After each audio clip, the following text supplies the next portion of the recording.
This episode of Jack is brought to you by Weaver Leather.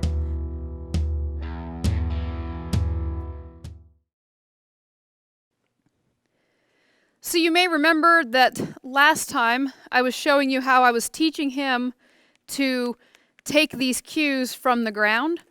So I'll give you a little update as to where we are at with that. You can see that he's pretty soft in the bridle. He's not really chewing the bit or anything. He's going forward a lot better than he did when you saw him before. Nice and smooth, and bend him to a standstill. Nice and smooth.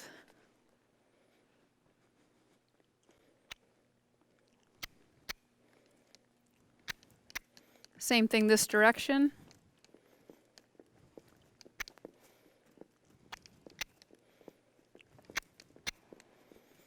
Very light, very soft on the bridle rein now. He's saying he understands what I'm doing. I bend him, he stops, much smoother than last time.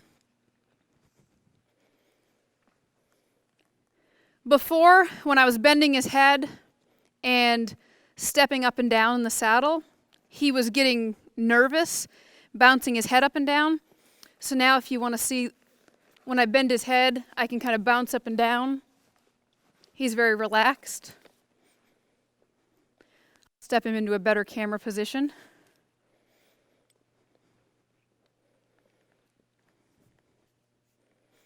Bend his head. Step up into the saddle. He stays quiet. He stays relaxed. This is mostly what I did the next couple of days after the last videotaping. He's being a little stiffer on this side. He was being real soft on the other side. Bend him around, wait for him to soften up. That's when he takes the pressure off right there. Good job. Stick my foot up in the stirrup. Step up here. He's a little stiff right there. And so this is what I did for a few days. And you can see that he has to figure out how to get his balance. So he's kind of spread his legs out there, because it's a little awkward with me getting up and down like that. And so that's what he had to learn how to do. I'll show you what I did after I had done that until he was real quiet. I went ahead and I would bend his head around, not quite as far, but I would bend his head around. Then I would get up on his side like this, and I'd rub him over here, but then also taking this offside rein, I would begin to tap him and carry a little bit of a rhythm and ask him to move around. And the reason I did this from this position was because it's a much more comfortable position for me. If I can bend him to a stop, that's great, but if I get in trouble, it's a real easy way to get off. So it's easy for me to push off if he were to get really freaked out. And so I did that for a couple of days also. Both sides. Step up. Ask him to move. Want to know if he stays nice and soft in his face. If something bad were to happen, it would be easy enough for me to just push away and get off. But nothing bad did happen. Good job, Jack.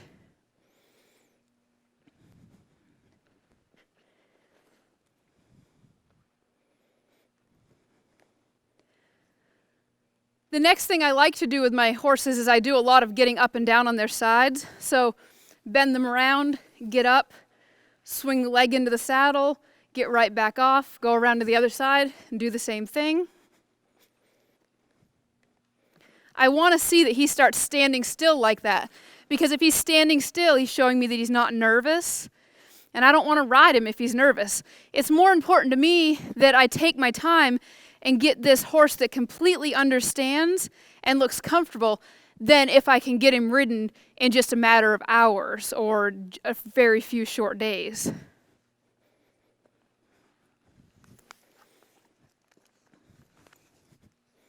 Sorry, got stuck there. Then as he became comfortable with this, I began mounting up on his side, swinging up in, sticking my foot in the stirrup, and the most comfortable position for me to be in on a colt is just like this. I like to hold the offside or outside rein on the saddle horn because it gives me an anchored spot. Gives me a spot where I'm anchored to. And then I hold the whip with the inside rein. And the hardest thing for me to remember in the first few rides is that they don't understand what both my legs mean. So the first few rides, I really have to rely on this dressage whip because I've done all the work with the dressage whip from the ground. So he understands what the dressage whip means. And then I would ride around just like this.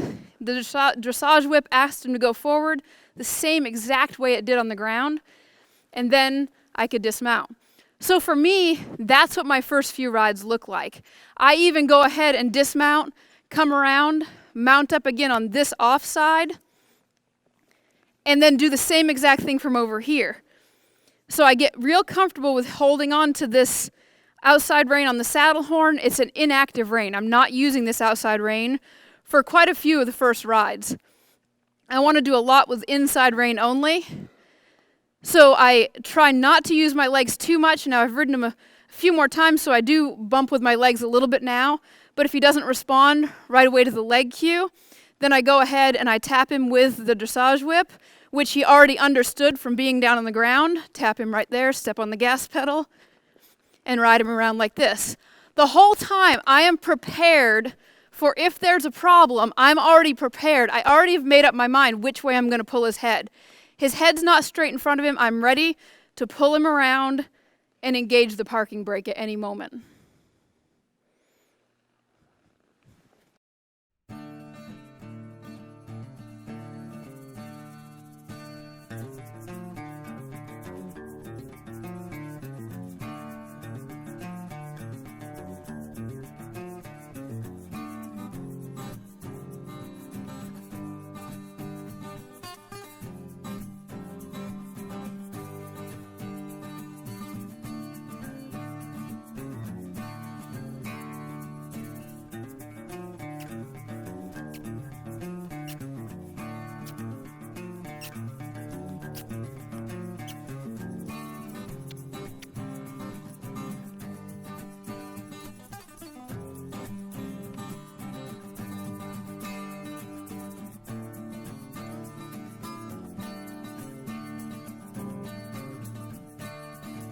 What I'm super impressed with about Jack is that he's very, very willing, because if you can see, there's already a lot of smoothness in the communication between us.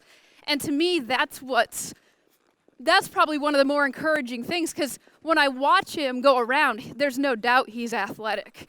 You can watch him without a rider, and you can tell he's really athletic. But what he's showing me is he's really trainable. I mean, he is feather light. There's older horses that aren't as light as what he is right now.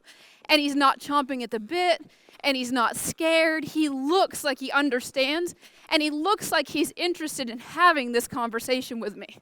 That's impressive to me.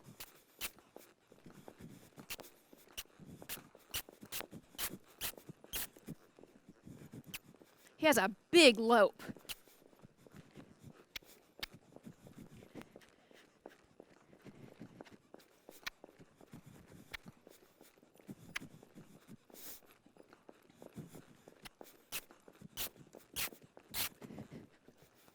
Wrong lead.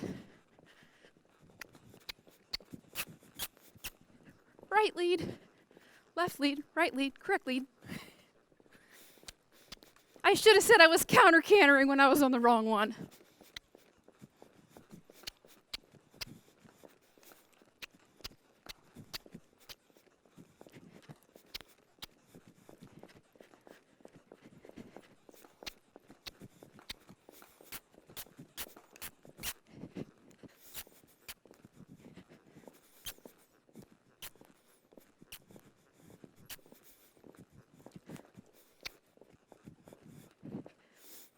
Oh, we don't have to spin.